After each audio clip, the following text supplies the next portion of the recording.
Shalom bien-aimés, je suis dans la joie de vous retrouver dans notre programme de prière et des dévotions matinales dénommé Temps de vainqueur.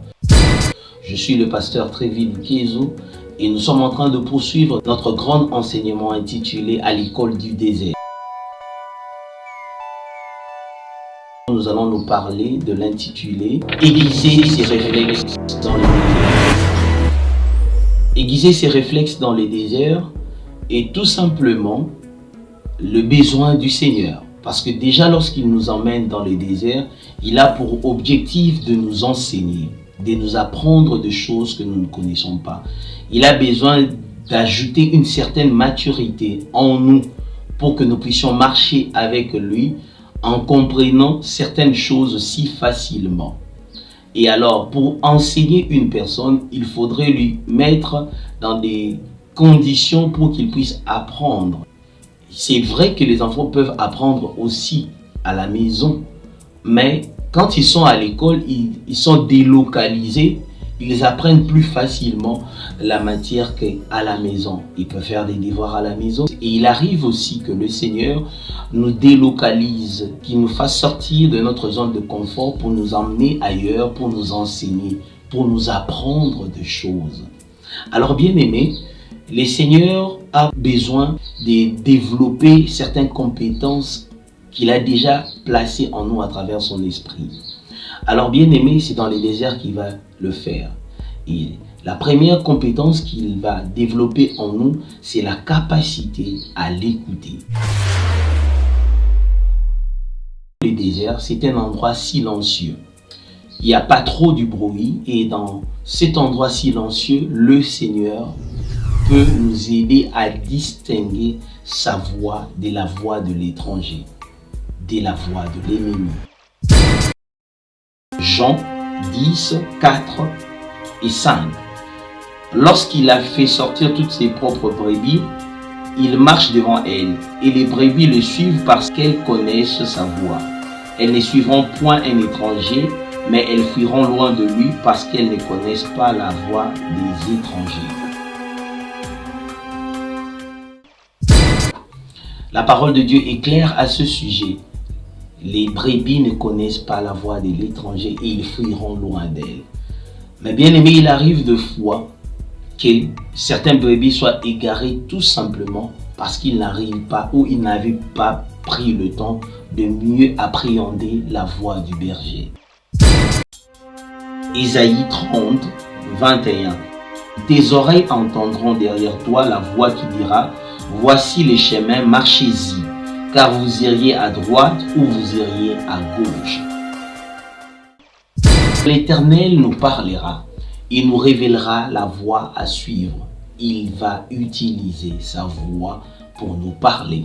Mais bien aimé, au beau milieu du désert, lorsque nos réflexes n'ont pas atteint le niveau exigé, il peut arriver que nous puissions nous perdre ou faire des erreurs de jugement.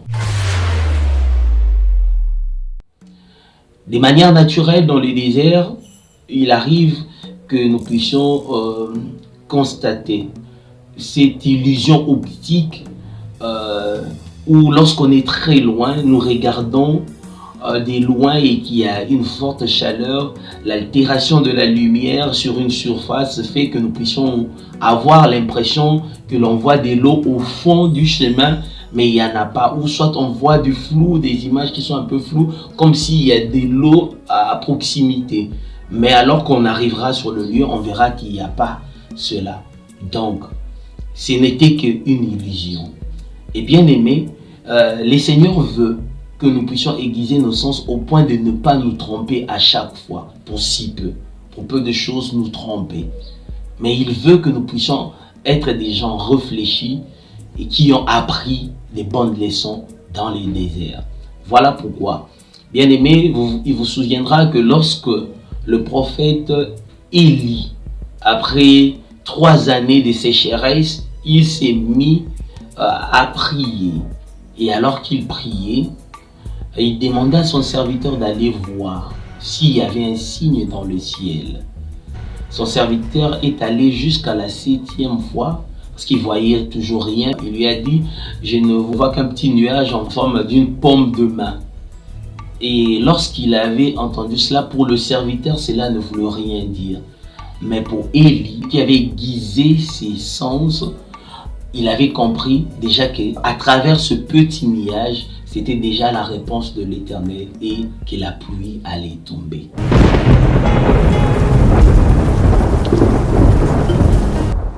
Bien-aimés, ne soyons pas de ceux chrétiens qui regardent les nuages et qui ne voient rien, absolument rien.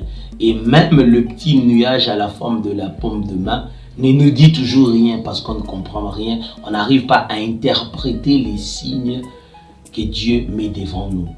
Mais bien aimé, le Seigneur veut que nous puissions, comme Élie, être en mesure de comprendre et de distinguer les différents signes qu'il met devant nous.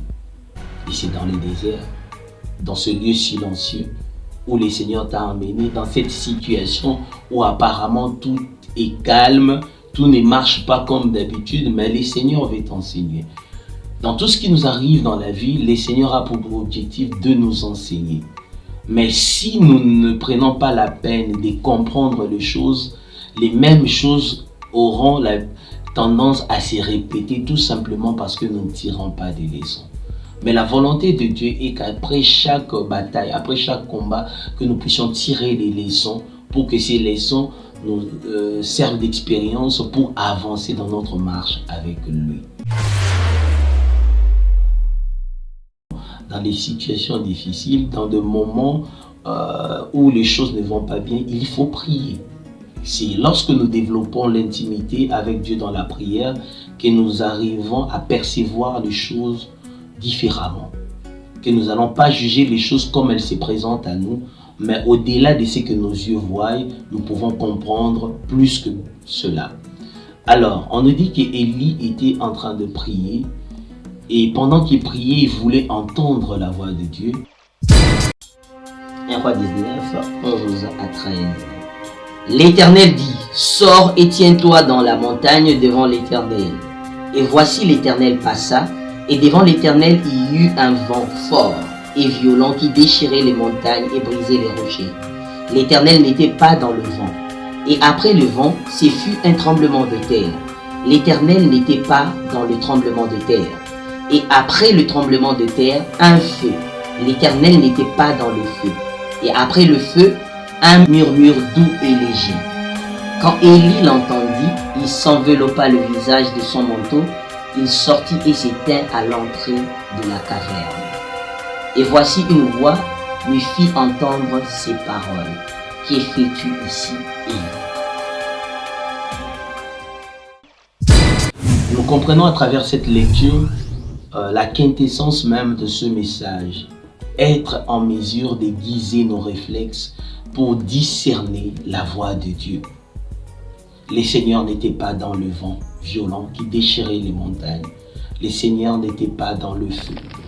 Quoiqu'il peut parfois se révéler dans le feu, mais cette fois-là, il n'y était pas. Mais il était dans un murmure doux et léger. Bien-aimé, ça fait des années que tu pries, mais le Seigneur veut que tu puisses aiguiser tes réflexes. Et dans certaines situations par lesquelles il te fait passer, l'objectif est que tu puisses développer ta capacité à entendre sa voix. Le désert est un endroit silencieux, mais c'est dans cet endroit silencieux que le Seigneur veut te parler, pour que tu apprennes à entendre sa voix. Beaucoup de gens disent que le Seigneur parle ou le Seigneur ne parle pas, tout simplement parce qu'ils ne sont pas exercés à entendre la voix de Dieu. La Bible nous dit dans Job 33, 14 et 17 que l'Éternel parle tantôt d'une manière, tantôt d'une autre, mais l'on n'y prend point garde. L'Éternel parle, il nous parle et il te parle aussi, mais il arrive que tu ne le comprennes peut-être pas. Que le Seigneur ne parle pas à tout le monde de la même manière.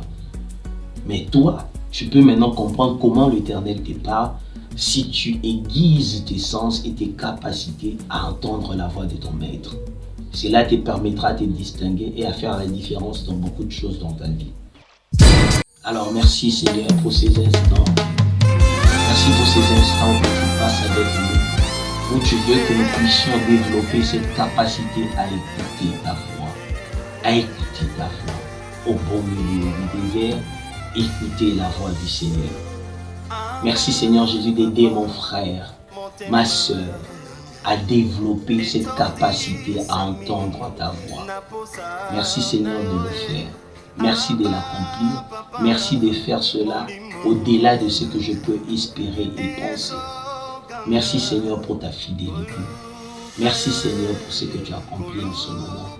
Que ton nom soit loué, que ton nom soit béni, que ton nom soit élevé. Bien-aimé, maintenant que tu as prié avec moi, j'aimerais prier pour toi. J'aimerais que tu restes calme et je veux prier.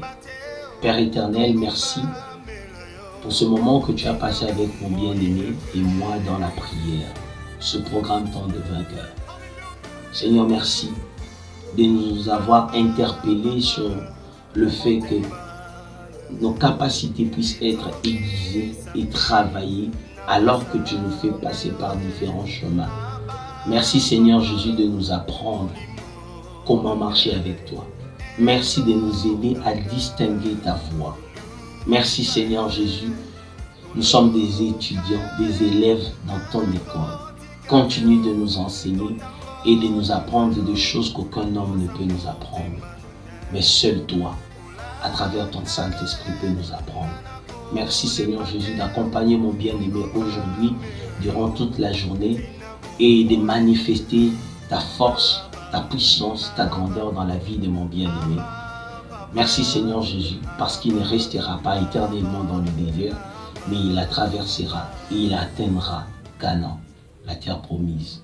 Merci Seigneur Jésus de bénir mes bien-aimés, et c'est dans le nom de Jésus-Christ que nous avons ainsi prié. Amen. Merci mon bien-aimé de nous avoir suivis. Nous sommes arrivés à la fin.